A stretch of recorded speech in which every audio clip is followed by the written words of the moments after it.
ईश्वर जीवन है, इसलिए उस ईश्वर के साथ जुड़े रहने के द्वारा ही हम मनुष्य वास्तविक जीवन का अनुभव कर सकते हैं। इस सत्य को आज की साधना में हम समझने की कोशिश करेंगे।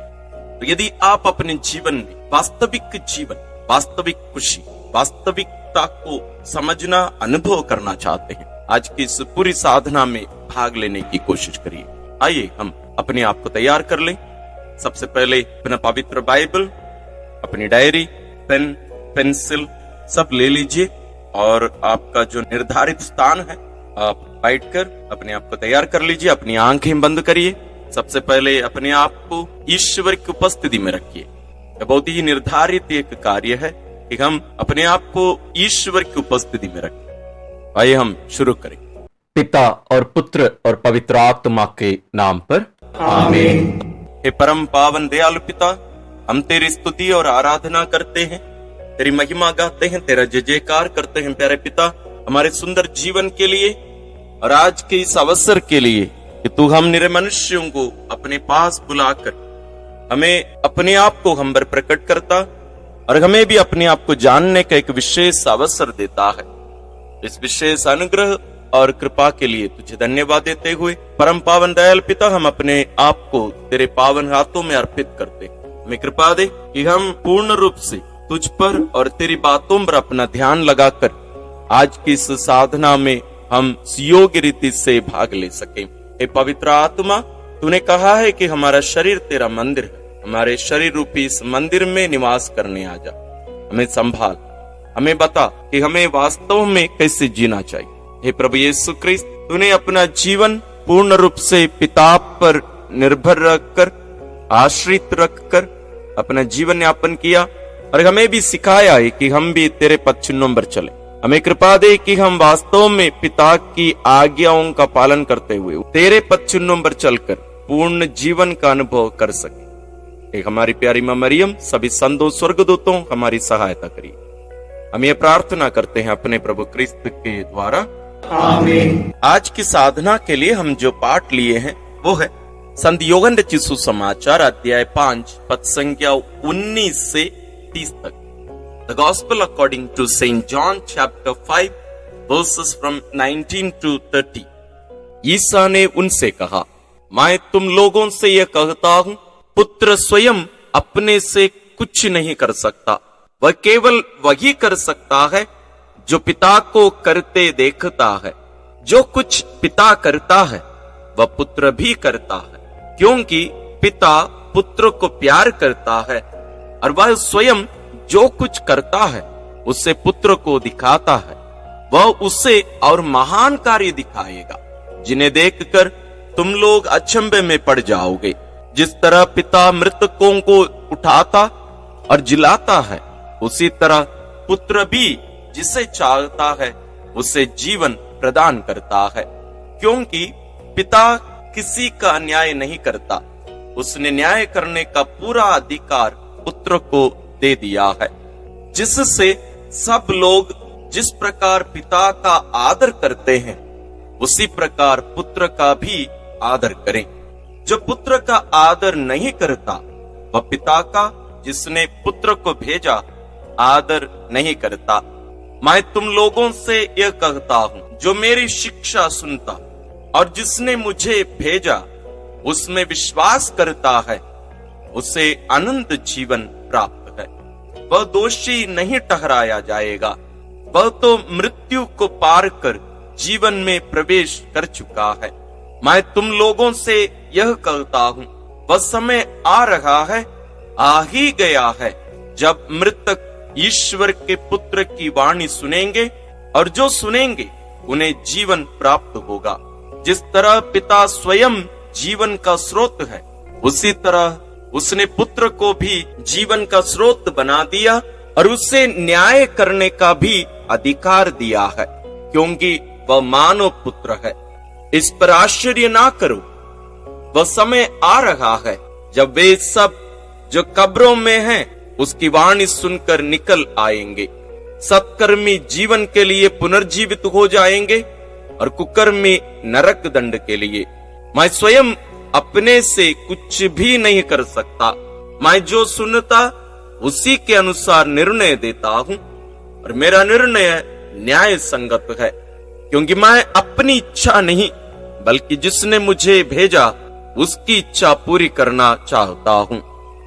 इस महत्वपूर्ण पाठ को ध्यान से कम 2-3 बार पढ़ लीजिए, क्योंकि इसमें ऐसे बहुत छोटी छोटी बातें हैं लेकिन बहुत ही महत्वपूर्ण है। इसके द्वारा पिता हम पर आज जो रहस्य प्रकट करना चाहते हैं उसको जानने के लिए कम से कम 2-3 बार इस पाठ को पढ़ लीजिए। आइए हम साधना के प्रथम चरण में प्रवेश करते हैं, मनन चिंतन। प्रभु यीशु क्रिस्त स्वयं ईश्वर का पुत्र है, स्वयं ईश्वर है, इसमें कोई वाद विवाद नहीं होनी चाहिए। प्रिय की ईश्वर जैसे हम जानते हैं एक परिवार है, जैसे पवित्र वचन में भी कहा गया है। ईश्वर स्वयं अपने आप को इस प्रकार प्रकट किए हैं एक परिवार के रूप में, जिसमें एक पिता है, एक पुत्र है और एक आत्मा है।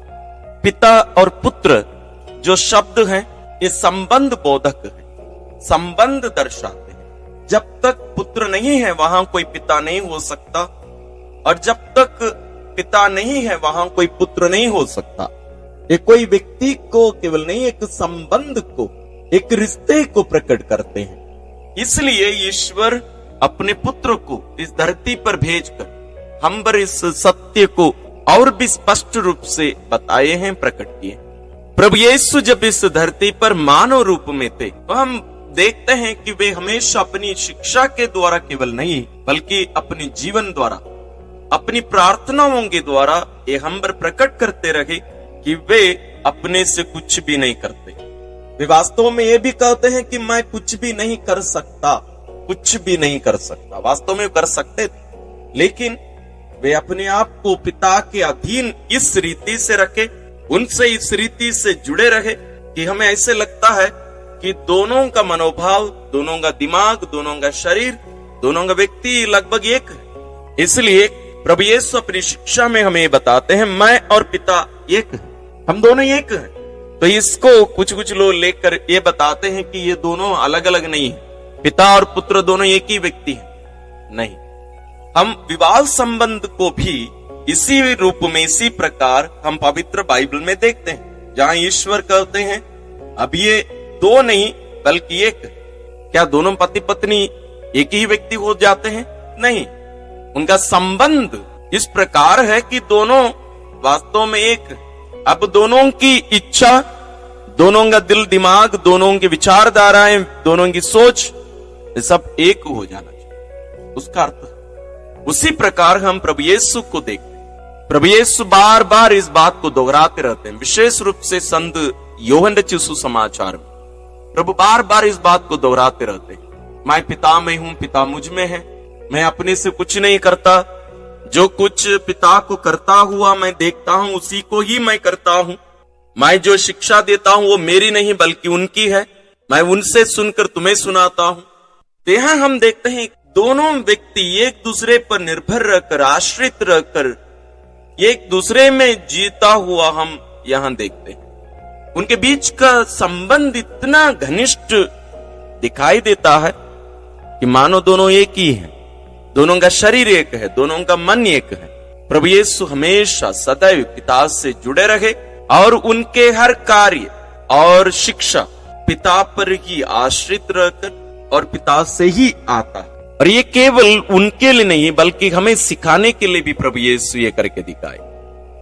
वो हमसे आज यही कहते हैं कि मुझसे अलग रहकर तुम कुछ भी नहीं कर सकते, मुझसे, क्योंकि वे पहले से ही पिता से जुड़े हैं। तो प्रभु यीशु में जुड़ने का मतलब है, या प्रभु यीशु से जोड़े जाने का मतलब यह है कि हम पिता के साथ में भी जोड़ दिए जाते हैं। ये बहुत ही गहरा एक अर्थ है। ईश्वर चाहते हैं कि हम जीवन प्राप्त करें, जीवन पाएं। ये जीवन कोई पेड़ में फलने वाला या मिलने वाला कोई फल नहीं है, बल्कि जीवन ईश्वर है। तो यदि मुझे जीवन चाहिए, आपको जीवन चाहिए, तो हमें जीवन रूपी इस ईश्वर के साथ सदैव जुड़े रहना पड़ेगा। हम एक दिन आधा घंटे के लिए जीवित रहेंगे फिर मर जाएंगे, फिर दूसरे दिन आधा घंटा जीवित रहेंगे फिर मर जाएंगे, वैसे तो संभव नहीं है ना। कहने का मतलब हम जो प्रार्थना करते हैं, उसी के द्वारा वास्तव में हम ईश्वर के साथ जुड़े रहते हैं। इसलिए प्रभु यीशु क्रिस्त हमें सिखाते हैं कि सदैव प्रार्थना करते रहो, हमेशा प्रार्थना करते रहो, जैसे स्वयं प्रभु यीशु ने किया। तो सदैव पिता के साथ जुड़े रहे प्रार्थना के द्वारा। इसका मतलब ये नहीं कि हम हमेशा रोड में चलते समय चिल्लाते चिल्लाते प्रार्थना करें, नहीं। प्रभु यीशु स्वयं कहते हैं, गैर यहूदियों की तरह रट ना लगाओ, लंबी लंबी प्रार्थनाएं मत करो। यहां प्रार्थना का अर्थ है जुड़े रहना, पिता के साथ, प्रभु यीशु के साथ, पवित्र आत्मा के साथ जुड़े रहने के उस सत्य को ध्यान में रखकर अपना जीवन यापन करना, हमेशा उस सत्य पर आधारित जीना। मानो हम पिता के साथ जुड़े हों, जैसे प्रभु यीशु अपने जीवन में प्रकट किए। ईश्वर हमसे यही चाहते हैं कि हम जीवन प्राप्त करें, हम उनके साथ सदैव जुड़े रहें। इसलिए हम पवित्र बाइबल में देखते हैं कि आदि पाप के कारण मनुष्य का ईश्वर के साथ अलगाव हो गया, मनुष्य ईश्वर से दूर चला गया, दोनों के बीच का रिश्ता टूट गया, बीच में एक दीवार खड़ा हो गया।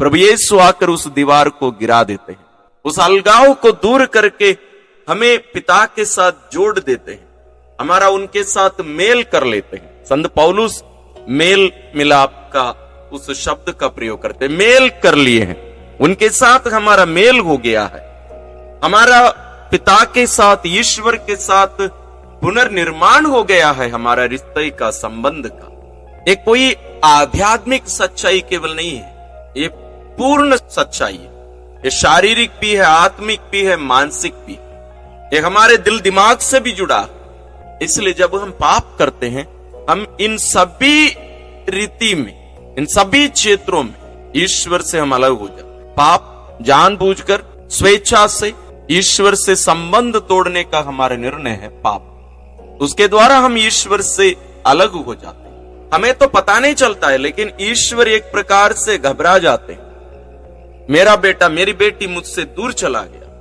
वो मर जाएगा, वापस आओ मेरे पास।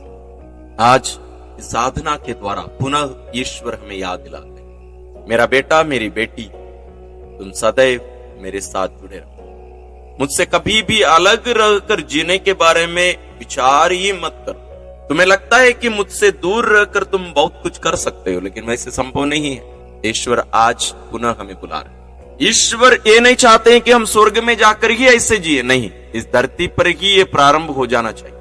हमारा ईश्वर के साथ पुनर्निर्माण इस धरती में ही हो जाना चाहिए, वहां स्वर्ग में नहीं होगा यदि यहां नहीं हुआ है तो। इसलिए ईश्वर कहते हैं यहीं पर धार्मिक जीवन जियो, धर्मी बनकर जियो, पाप से विमुख होकर जियो, पवित्र बनो, क्योंकि मैं तुम्हारा प्रभु पवित्र हूं। इसलिए प्रभु यीशु कहते हैं कि हमारा पुनर्जन्म होना जरूरी है, दूसरा जन्म लेना हमारा जरूरी है, हमें मरकर जी उठना जरूरी है, प्रभु यीशु के साथ पुनर्जीवित होना जरूरी है। वो हमारे शरीर के मरने के बाद नहीं, बपतिस्मा संस्कार के द्वारा वो संपन्न होना है। तो आज ईश्वर हमसे कहते हैं, आओ मेरे बेटे बेटियों, तुम जीवन प्राप्त करो, मेरे साथ अपने संबंध को सुधारो, तुम्हारे और मेरे बीच की जो दूरी है उसको कम कर दो, उस दूरी को दूर कर दो और मेरे साथ सदा जुड़े रहो। प्रभु यीशु क्रिस्त हमसे यही कहते हैं, जब मैं तुम्हें देखता हूं और तेरे बारे में मैं सोचता हूं, विचार करता हूं, जिसको मैं वास्तव में हमेशा करते रहता हूं, तेरी चिंता मैं हमेशा करता हूं, तेरे बारे में सोचते रहता हूं, मैं चाहता हूं कि हमेशा तू जैसे मैं चाहता हूं, जिस उद्देश्य से मैंने तुम्हारा निर्माण किया है, उसी के अनुसार तू जीवित रहो।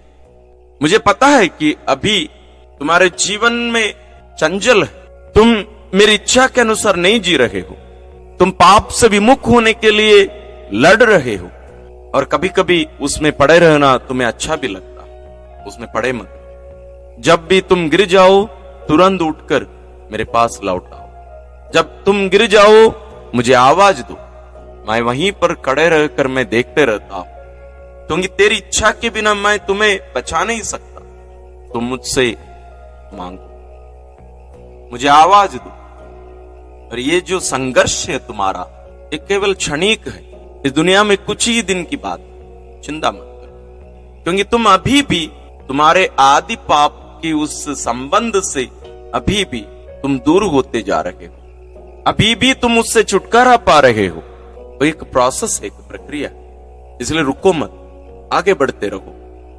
हमेशा पिता की इच्छा ढूंढते रहो, जैसे मैंने किया।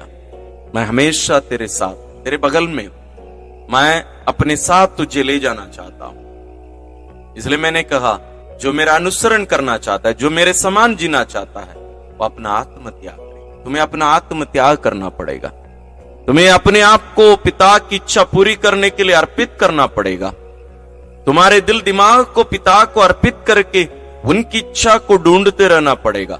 उनकी इच्छा पूरी करने के लिए अपने आप को अर्पित करने से ही तुम इस जीवन के राह पर बने रह सकते हो, और इसके द्वारा तुम्हें वास्तविक जीवन, वास्तविक आनंद प्राप्त हो। ये कोई कल्पना नहीं, जीना सीख, मुझसे सीख। मैं ही मार्ग, मैं ही सत्य, मैं ही जीवन, मुझ में बने। आइए हम थोड़ा समय इन बातों को अपने दिल में संजोए रखकर हम बिताएं, इन बातों को अपने हृदय में संजोए रखें, घर करने दें, जैसे मां मरियम किया करती थी, ताकि इन रहस्यों को हम अपना कर जी सके। हम साधना के दूसरे चरण में प्रवेश करते हैं, प्रत्युत्तर। हे प्रभु यीशु क्रिस्त, मैं जब तुझे समझने की कोशिश करता हूं, प्रयत्न करता हूं, मैं वास्तव में तेरे रहस्यों को देखकर अंधा हो जाता हूं। जैसे एक गाड़ी की लाइट को, रोशनी को देखकर मेरी आंखें अंधी हो जाती, मैं स्पष्ट उसके बाद में देख नहीं सकता हूं, अंधेरा लगता है। उसी प्रकार तेरे ये सब रहस्य, लेकिन मैं जानता हूं तू इस धरती पर आया तो हमारे बीच में चलता फिरता रहा, अपना जीवन जिया, और आज भी हमारे साथ तू रहता है, विशेष रूप से पवित्र संस्कारों के द्वारा, क्योंकि तू हमारे साथ रहना चाहता है, क्योंकि तू चाहता है कि हम जीवन प्राप्त करें, क्योंकि तूने कहा है कि मैं चाहता हूं कि तुम जीवन प्राप्त करो, बल्कि परिपूर्ण जीवन प्राप्त करो। हे प्रभु, मुझे कृपा दे कि मैं धीरे धीरे धीरे धीरे तुझे जान सकूं, क्योंकि एक ही साथ मैं पूर्ण रूप से तुझे नहीं जान सकता, क्योंकि मेरी क्षमता बहुत कम है, मैं समझ रहा हूं।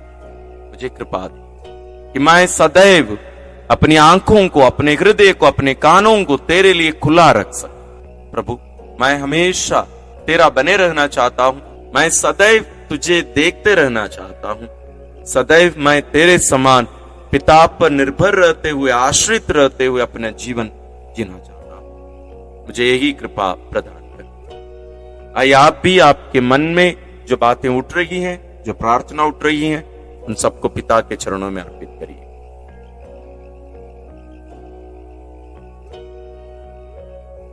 आइए हम साधना के तीसरे चरण में प्रवेश करें।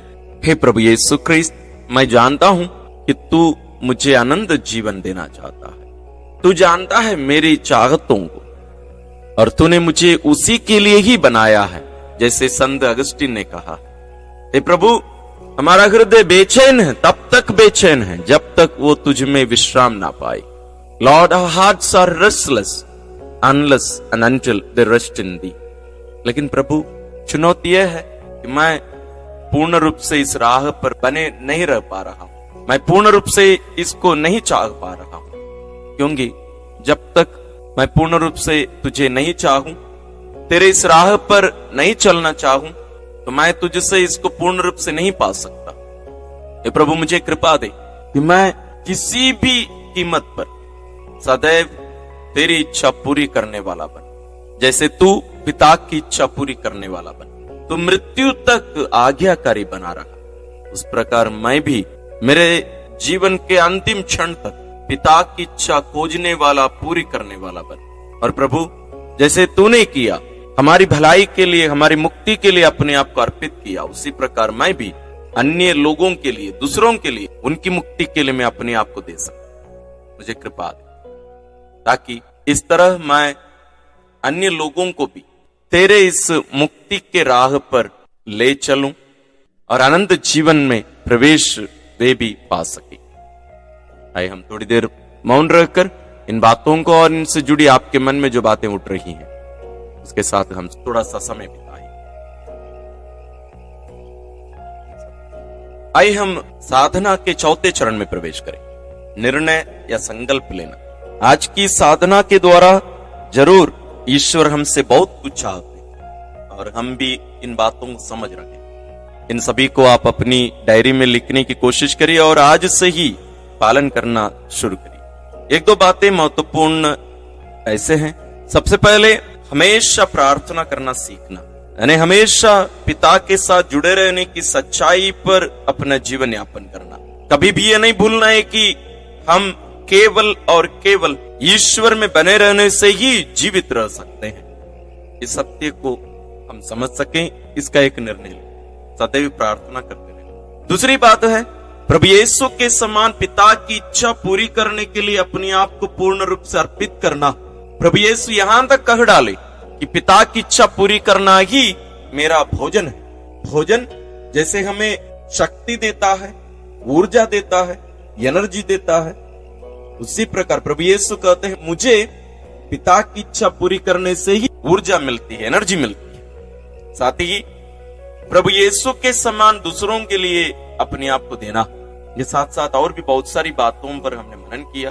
आप उनको ध्यान से यदि आप चाहें तो दोबारा सुनिए, मनन करिए और निर्णय लीजिए और उसको संकल्प में बदलकर पिता की इच्छा पूरी करने के लिए आइए हम पिता से ही प्रार्थना करें। हे परम पावन दयालु पिता, हम तुझे धन्यवाद देते हैं आज के इस विशेष अवसर के लिए। तू हमें बुलाकर तेरे पुत्र के समान बनने के लिए हमें आमंत्रित करता है। प्यारे पिता, हमें कृपा दे कि हम सभी प्रभु यीशु के पद चिन्हों पर चल सके, सदैव प्रार्थना करते हुए तुझसे जुड़े रहने वाली सच्ची संतान हम बन सके। हमें कृपा दे। हे प्यारे पिता, हमें तेरे पुत्र का मनोभाव प्रदान कर, जिस तरह वह अपने आप को तेरी इच्छा पूरी करने के लिए अर्पित करके अपना जीवन जिए और यहां तक वे आज्ञाकारी बने रहे कि अपने आप को दास के रूप में मृत्यु को, क्रूस मरण को भी स्वीकार करने वाले एक आज्ञाकारी पुत्र वो बना रहा। उसी प्रकार हमें भी बनाने की कृपा कर, हमें भी उसी का ही मनोभाव प्रदान कर। हे पवित्र आत्मा, तूने पिता और पुत्र को जोड़ के रखा, आज भी जोड़ के रखता है। तू ही उन दोनों के बीच का रिश्ता है, संबंध। हे पवित्र आत्मा, ये प्रेम का आत्मा हमें भी पिता और पुत्र के साथ जोड़ने की कृपा कर। हम सदैव उन दोनों की इच्छा ढूंढने वाले बने, हम सदैव उनकी महिमा ढूंढने वाले बने, हम सदैव दूसरों की भलाई ढूंढने वाले बने। हमारे लिए प्रार्थना करते रह, हमें संभालने की कृपा कर। हे प्रभु यीशु क्रिस्त, हम तुझे धन्यवाद देते हैं आज के इस दिन के लिए। हमें कृपा दे कि हम पिता के राह पर चलें, हम भी तेरे राह पर चलें, सदैव पिता की इच्छा पूरी करने वाली सच्ची संतान हम सभी बन सकते। एक हमारी प्यारी मां मरियम और सभी संतों, स्वर्गदूतों हमारे लिए प्रार्थना करिए। हम ये प्रार्थना करते हैं अपने प्रभु क्रिस्त के द्वारा, आमीन। प्रिय भाई और बहनों, हम भी प्रभु यीशु के समान बनकर पिता की महिमा के लिए, दूसरों की भलाई के लिए, उद्धार के लिए अपने आप को देते हुए इस जीवन के राह पर हम आगे बढ़ते रहे। ईश्वर आप सबों को विशेष आशीष, अनुग्रह, कृपा प्रदान करते रहे।